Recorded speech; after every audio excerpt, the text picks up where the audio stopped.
That is all about the composition of milk. Here it is a simply table that can help us to understand well and better on the percentage and composition of milk in different species. We have buffalo, we have cow, we have camel, goat, sheep, and human. Here we see human contain about 87.70% of water.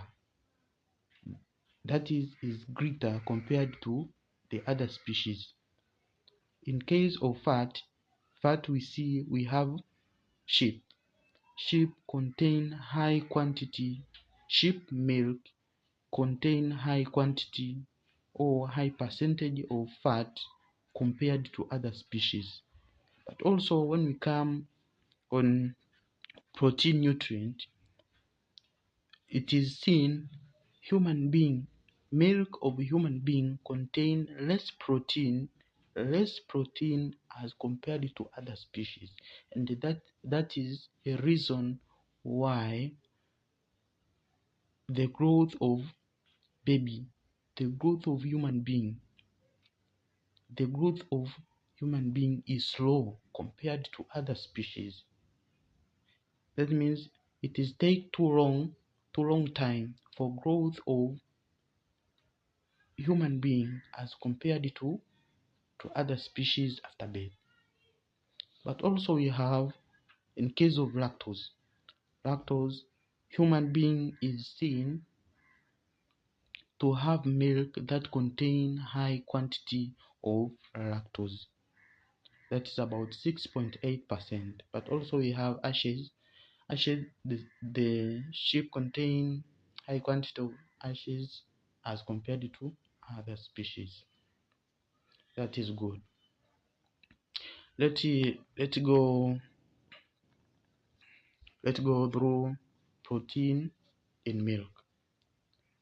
As I told you before, the milk contain various nutrients specifically that are being made from a mother specifically to the newborn.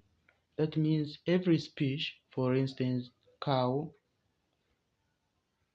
for instance human being, makes milk specifically for her baby. The human female moms make milk specifically to the newborn. Even also to female goat makes milk specifically to her baby. Even the cow makes milk specifically to cow. But in some degree they relate through the nutrient. Therefore milk specifically to baby contain all body requirement for that baby. Therefore the milk is very nutritious, and that is why you see some microorganisms, for instance bacteria, fungus, viruses, and other small microorganisms, they are very attractive to milk. When the milk are left free, it is easier for those microorganisms to enter the milk so that they can distract the milk and making an environment unsafe for utilization by the human being. Therefore, we will concentrate on the protein. As I told you before, protein is divided. Major protein that are found in the milk, we have casein and whey protein. Casein and whey protein. Casein, we have alpha casein and beta casein. The alpha casein is divided into alpha 1 casein protein and alpha 2 casein protein. The casein protein is higher in other animals, but it is lower in human being. Human being contain less casein as compared to whey protein. When we are coming through whey protein, the major protein we have in our body, we have alpha lactalbumin, but also we have beta lactoglobulin. Beta lactoglobulin, we have blood serum albumin, we have immunoglobulin, peptose peptone. All are constituent of what? Of whey protein. The whey protein are found in human being, in milk of a human being, as in higher quantity. Firstly, during the first time of birth, human milk constituents varies as the whey to casein protein ratio varies. At the beginning, after birth, it is the ratio of whey to casein protein is about 90 to 10 at the early breastfeeding. But in the late lactation, we found the ratio of whey and casein, it is 50 to 50. Therefore, the quantity of whey as the time goes on from birth up to late lactation stage, the whey protein amount goes on decreasing as compared to casein. The whey protein in human being is easily digestible, absorbable, and more efficient. During birth, we may find the intestine, the gastrointestinal system of a baby is immature. Therefore, there is a need of high quantity of whey protein for easy absorption and digestion by an immature gastrointestinal system. But as the time goes on, the gastrointestinal system goes to mature. Therefore, on maturity, we may find the casein to be in higher amount, that is easily to be digested by already matured gastrointestinal system. But also through the whey protein, we have hormones that are essential for a baby. For instance, prostaglandin, prolactin, oxytocin. The prostaglandin and anti-inflammatory hormone, but also we have growth factors that contain in protein. We have nerve growth factors that concern with the growth of central nervous system, but also we have epidermal growth factors, that is the I'm describing on the milk of human being. But also we have epidermal growth factors that concern with the growth of gastrointestinal system, but also we have insulin like growth factors. That is why it is advised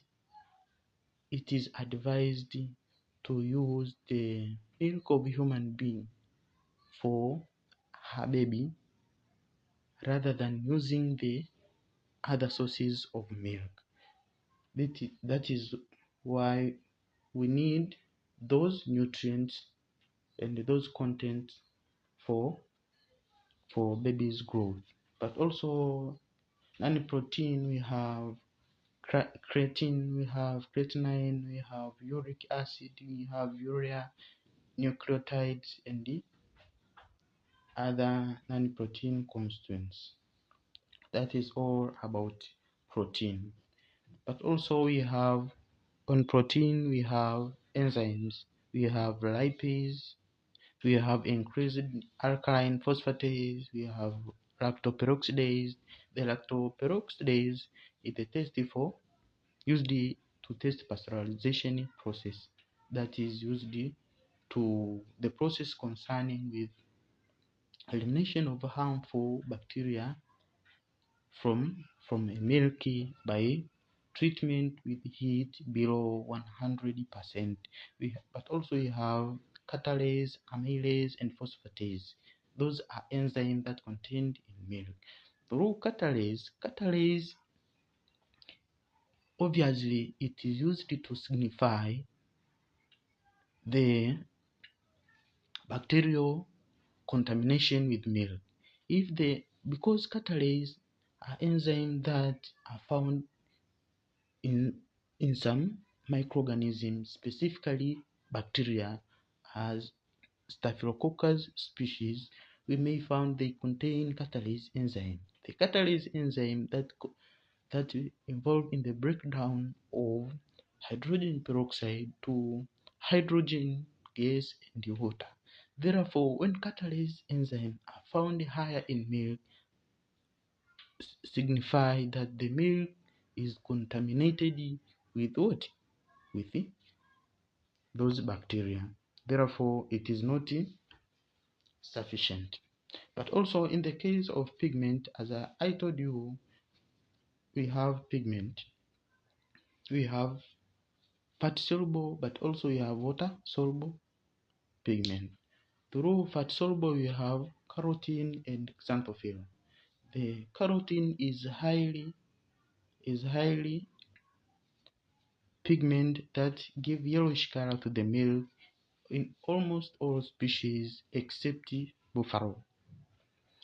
But also water-soluble pigment, we have lactoflavin. The lactoflavin or riboflavin that gives yellowish green appearance to the whey milk, the way it is white in nature. Therefore, the riboflavin gives yellowish green appearance to the whey. But also we see on factors affecting the milk composition.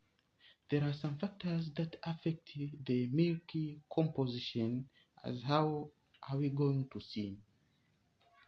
The milk composition is affected by some factors. That means the milk, it is for human being, it is dynamic. That means it varies. The composition varies of the milk based on the following. The first one is an age. An age affects the composition of milk. For instance, the older adult milk contain less quantity of fatty. Therefore, as age goes on, the fatty adipose tissue goes on decreasing. Therefore, even the milk content fatty is go on decreasing. But also we have species. The milk composition varies from species to species, as how